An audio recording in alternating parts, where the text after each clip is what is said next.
प्यारे बच्चों, मैथमेटिक्स के इस वीडियो में आप सभी का स्वागत है। और आज हम लोग मैथमेटिक्स के इस वीडियो में क्लास 9 ट्रायंगल चैप्टर का एक प्रॉब्लम देखेंगे। और इस प्रॉब्लम में क्या इन्फॉर्मेशन दी गई है उसको हम लोग समझते हैं। देखो, बताया गया है कि एक ट्रायंगल ABC है जिसमें साइड AB और AC एक दूसरे के इक्वल है। साइड AB को जो है प्रोड्यूस किया गया है। प्रोड्यूस का मतलब होता है बढ़ाना। तो बढ़ाया गया किस डायरेक्शन में? डी के डायरेक्शन में बढ़ाया गया है। और ऐसे बढ़ाया गया है कि BD वाली जो साइड जो हो रही है वो BC के इक्वल जा रही है। और आपको यहाँ पे जो रेशियो पता करना है वो है एंगल ACD और एंगल ADC। तो इस प्रॉब्लम के अकॉर्डिंग जो डायग्राम कैसे बनना चाहिए पहले उसको समझ लेते हैं। आप पहले इस तरीके से ट्रायंगल ABC आप बना लीजिए। और जैसा कि इसमें बताया गया है कि AB और AC इक्वल है, तो आप इसको इस तरीके से कर लीजिए। ये इंडिकेशन है कि ये AB और AC एक दूसरे के इक्वल है।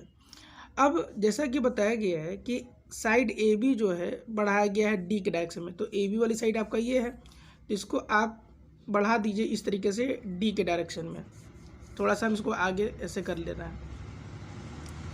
अब ये जो आपने AB को D के डायरेक्शन में जो बढ़ाया है, तो इसमें क्या है कि ये जो BD वाला जो साइड है वो इक्वल हो रहा है BC के। अब हम लोग क्या करेंगे, इस D और C को ज्वाइन कर लेंगे इस तरीके से। तो हमने ज्वाइन कर लिया। अब हम लोग यहाँ पे बेसिक चीज़ों को थोड़ा समझने का प्रयास करेंगे कि जब ट्रायंगल आइसोसेलेस होता है तो उसका बेस एंगल इक्वल हो जाता है। तो सबसे पहले अगर हम ट्रायंगल ABC लेते हैं जहाँ पे AB और AC इक्वल है, तो इसके बेस एंगल कौन कौन से हैं? ये वाला और ये वाला, ठीक है ना। यही तो बेस एंगल है। तो ये जब बराबर होंगे तो अगर आपने इसके लिए अगर A मान लिया है तो इसको भी आप क्या करिए, A मान लीजिए।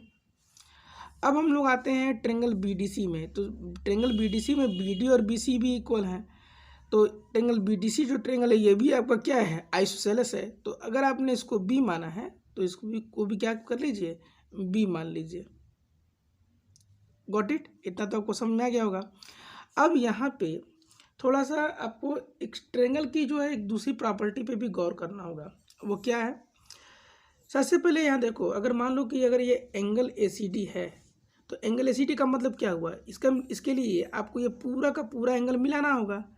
तो अगर आप एंगल ACD लेते हो तो इसका मतलब A वाला और B वाला ये ऐड करना होगा। तो ये तो हो गया A प्लस B। और एंगल ADC को अगर आप ऑब्जर्व करोगे, ADC, तो ADC कौन सा है? ADC मतलब ये वाला। तो ये वाला हिस्सा हो गया B हो गया। तो अगर इसके अकॉर्डिंग अगर आप रेशियो निकाल रहे हैं तो आप तो यही लिखोगे, क्योंकि आपके दिमाग अभी वहाँ तक पहुँच नहीं पाया। तो आप ये लिखोगे कि एंगल ACD जो है ये A प्लस B हो गया और एंगल ADC जो है वो B हो गया। तो रेशियो ये वाला बनेगा। लेकिन ये जो है ये इस तरीके से जो आंसर आप लिख रहे हैं ना, एक्चुअली में इनकम्प्लीट है ये। तो इसको कैसे किया जाएगा, यहाँ देखिए आप। ये जो ट्रायंगल आप BDC देख रहे हो, तो BDC के बाहर ये वाला जो एंगल जिस पे मैं टिक कर रहा हूँ मैं, ये वाला, ये कौन सा एंगल होगा? एक्सटीरियर एंगल होगा कि नहीं होगा? ध्यान समझिएगा। जब ट्रायंगल के अंदर एंगल जो बनते हैं उनको तो इंटीरियर बोलते हैं, लेकिन जब एंगल ट्रायंगल के बाहर बनेगा तो उसको एक्सटीरियर एंगल बोला जाता है। तो फिलहाल ये जो एंगल जो बना है ये कहाँ बना है? इस BDC वाले ट्रायंगल के बाहर बना है। तो ये तो हो गया आपका एक्सटीरियर एंगल। तो एक्सटीरियर एंगल जो होगा ये वाला, वो बताया गया है कि 2 इंटीरियर अपोजिट एंगल सम के बराबर होता है। तो इनको जब जोड़ोगे तो ये क्या हो गया, B प्लस B, यानी जो A का जो रिजल्ट होगा वो 2B के बराबर हो जाएगा। अब आते हैं यहाँ पे। तो जहाँ पे ये A दिया गया है, A की जगह पे क्या डाल दीजिए, 2B डाल दीजिए। और B तो है ही है, रेशियो का सिंबल लगा लीजिए B। अब ये 2B प्लस B कितना हो जाएगा? ये आपका हो जाएगा 3B। रेशियो B, और इसी को आप इस फॉर्म में भी लिख सकते हैं 3B अपान B करके। तो ये B और B कट जाएगा। तो कितनी बार में कटेगा? 1 टाइम ही कटेगा। तो जो रिजल्ट आएगा वो 3:1 आएगा, 3:1।